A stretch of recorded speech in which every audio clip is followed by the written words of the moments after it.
Chef gang Vladimir Parizon, chef gang Mario André Sol, sou ap suiv la, sou tabla avec 3 ti volets encore, c'est yo 5 qui sous tabla.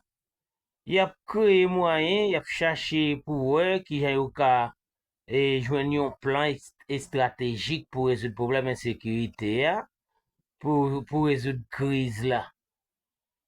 Sous tabla la mwen manke moun.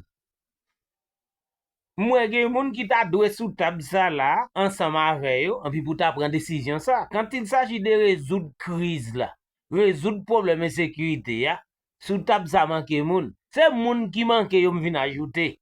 Et pas m'ajouter yo, mais yo oui. M'vin ajouter yo. Pas gagné ou café en Haïti. Moun sa on a gardé la te manque sous table là, pas gagné un café sans yo. Sou se yo fon bagay san yo en Haïti, il pa bay résultat ou pas régler ou med. D'ailleurs, quelque chose soit ta essayer faire sans yo pral gâter nan mon. Yo pral gâter nan mon. C'est soit chita avec yo, c'est soit réunir avec yo tout, ou inviter yo dans réunion, nous prendre décision ensemble, c'est laisse ça pour pipiti nous te ka jono bagay. Et va ça encore. Vladimir Parizon, Mario André Sol, pi bon moun ki barbecue, Lamo Sanjou, Tilapli, Izo, Dimitri Era, Chrysla, yo pi bon moun pase yo, gen différence, pas gen même 1% différence. Et puis, et quoi ça faut tout le temps ça passe, nous pas jamais résoudre problème insécurité ya.